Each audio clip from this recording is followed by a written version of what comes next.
To Caroline. Today we'll be learning about family group decision making.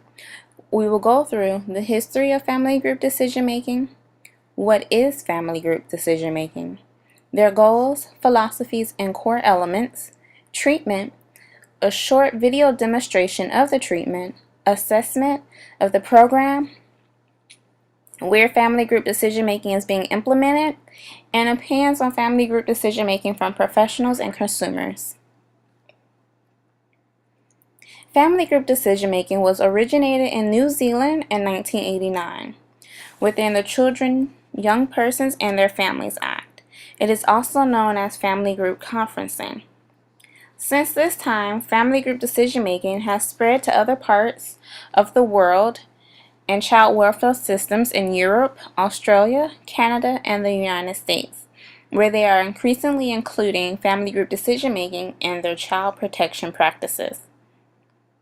However, in the United States, family group decision-making has not achieved the level of use and practice that might be expected.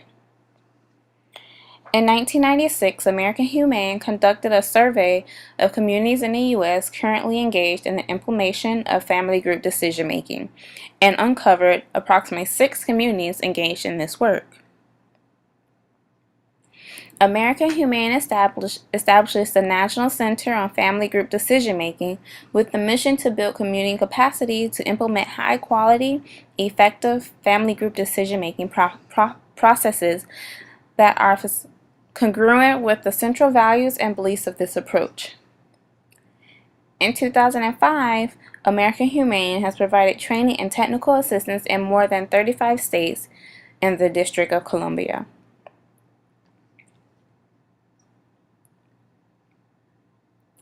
Family group decision-making is a plan for the care and protection of children developed through a meeting of the children's extended family.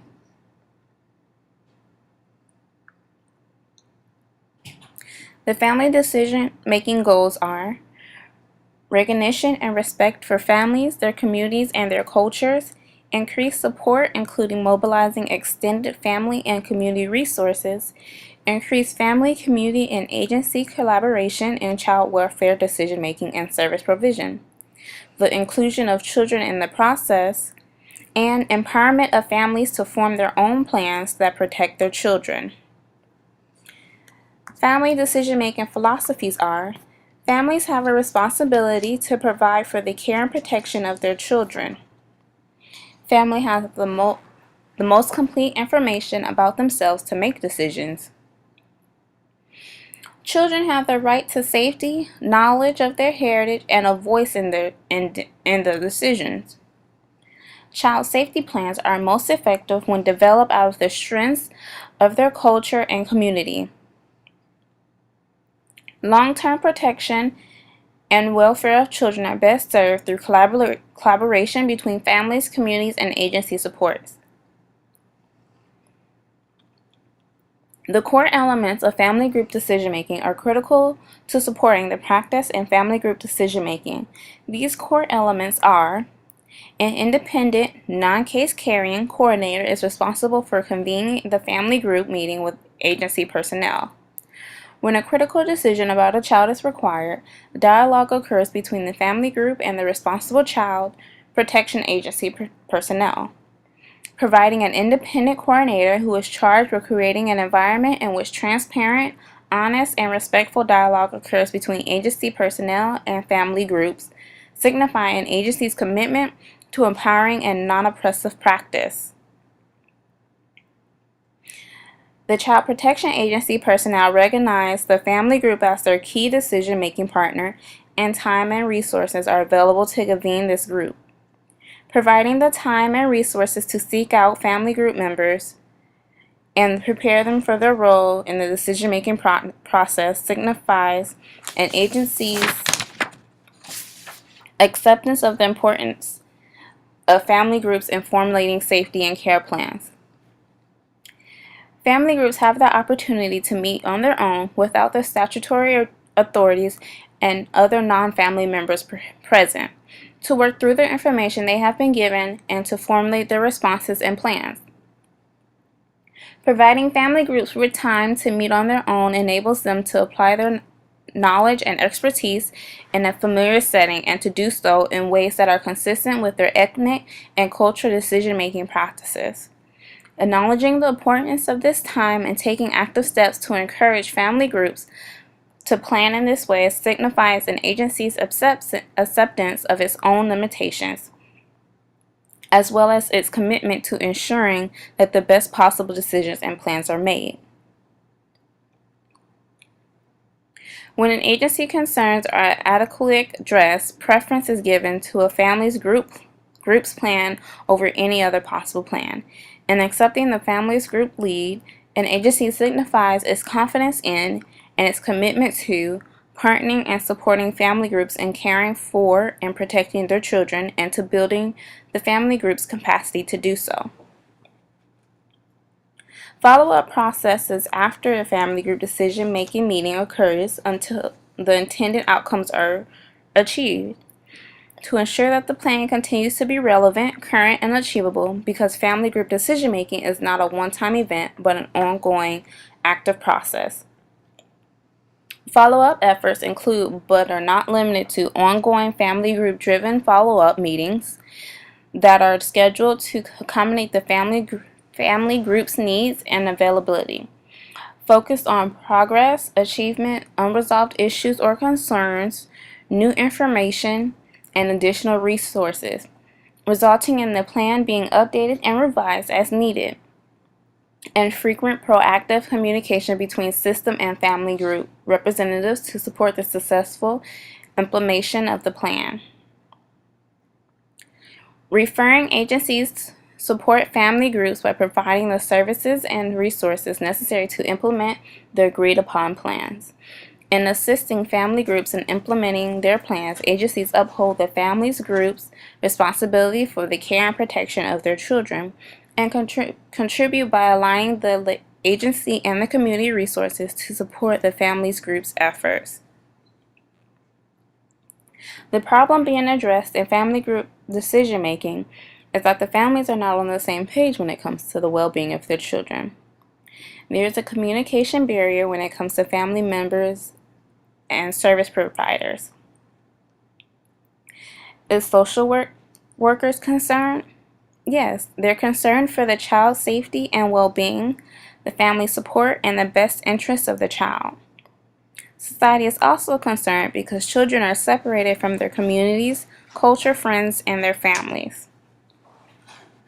Family group decision-making involves family, relatives, and friends as a whole in the discussion-making process for children that need care and protection. They converse about what's in the best interest of the child, the strengths in the family, and the changes that keep the child safe. The family group decision making consists of 4 phases. The first phase is the referral. The family is referred to a family group decision making meeting coordinator. This coordinator then determines whether a family group decision making meeting will be held. The next phase is preparation and planning. The coordinator invites participants to and communicates the roles to them. And then the coordinator works with the family to resolve any conflict. The third phase is family group decision-making conference. A facilitator leads the discussion of the purpose and the process of the meeting, legally mandated child safety standards, and family concerns, which can include cultural traditions. Next, professionals then communicate relevant case facts and information on resources while participants ask various questions. Then, family plans are formulated.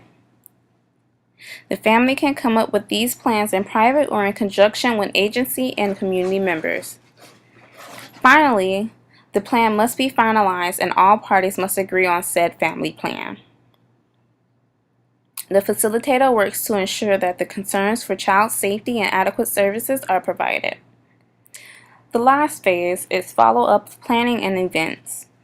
Copies of the finalized family plan are distributed to all participants. The plan is then monitored, including contacts with professional and family, and additional meetings if needed. Failure to comply with the plan may result in referral to court.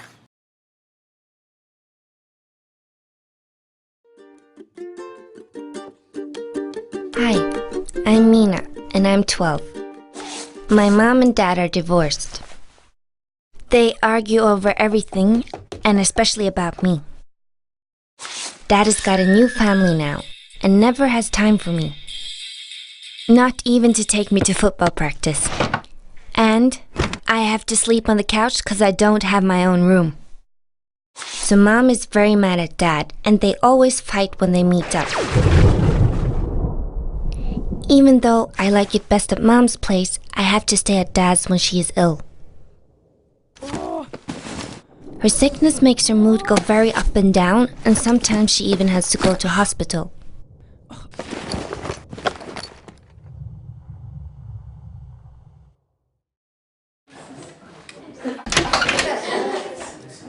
It's not fun to be late all the time. Even though my teacher is nice. Because my stomach hurts all the time, I forget things. And sometimes even my homework. Eventually, my school contacted the child services. Anita from the Child Welfare Services was going to be looking after my case, and she suggested that me and my family hold a family group conference. Family group conference means that me and my family and other grown-ups I know well will meet up. Then everyone talks about how they can help me. The nice thing is that I'm allowed to decide what we should talk about. These are the questions that me, Mom, and Anita agreed upon. 1. How can it be better for me at school? 2. Who can take me to football? 3. How can it be nicer for me at Dad's? 4. How can it be nicer for me at Mom's? The only thing missing was a question about how I can get to spend more time with Coco. Anita thought that was a good question. Gunnar, who is our coordinator, will help me ask everyone if they want to come to the meeting. I think it's good that I get to say in who can come to my family group conference. This is what we decided. Dad, well, 'cause he's Dad. Gunnar thinks that Jorunn, Dad's new girlfriend, should come. Jonas, Arvid, and Maya are not allowed to come. They are Jorunn's children, and this is my family group conference, so now I want to have Dad for myself. Uncle Truls, he doesn't like Mom much, but I know he likes me, so he can come. Helga is Truls' daughter. She has given me lots of her old clothes, and she is 17. She can come. My grandmother lives abroad, so she can't come. But Nana can. I chose Mona, Mom's friend, to be my support person, 'cause she knows me really well. She will help me before and during the family group conference. My teacher is also coming, so he can explain how things are for me at school. And of course, Coco. Even though she can't talk, she will be there as my best friend.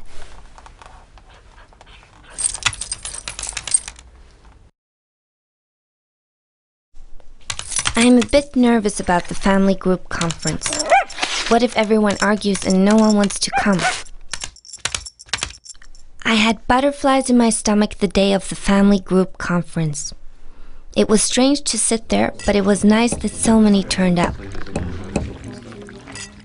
Welcome everyone. I'm glad to see that so many people could make it to Mina's family group conference. My teacher and the child services explained what they thought would be best for me. Then the family group conference began, and no one argued. Uncle Truls wrote down what we decided. This is what we agreed upon. I can walk to school on my own, but if I need some help, Nana will come and take me to school. Helga will visit me once a week and help me with my homework. Daddy or Uncle Truls will take me to football practice. Jorunn said that I can visit her and Dad and Coco whenever I feel like it, even if it wasn't planned. Dad will build me my own room so I don't have to share anymore.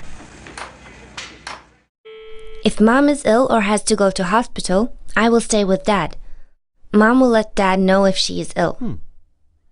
And best of all, Coco will come and stay with me and Mom during the weekends. Mom and Dad agrees and they have both said yes. I only have to make sure Coco gets her walk in the morning and in the evening.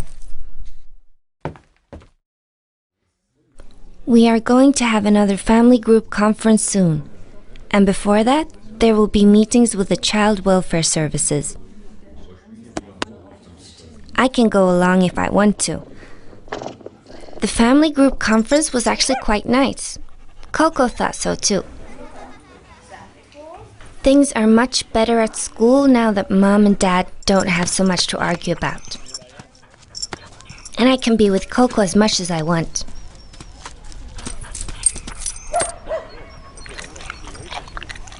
I actually look forward to the next family group conference, and so does Coco.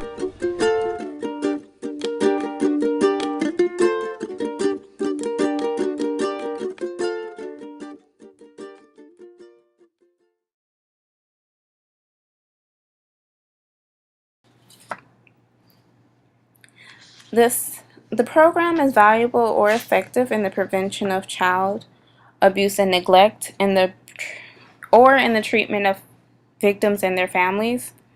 There was a project made called Family Group Decision Making Project. The project was founded on the belief that the conference would break the conspiracy of silence around the abuse and widen the circle of those committed to stopping the violence against any family member. The project showed that children suffered less abuse and neglect and that the parents were providing better care. Family group decision making has been implemented in 35 states and over 150 communities across the country. Now you will hear from some professionals and consumers about their opinion on family group decision making.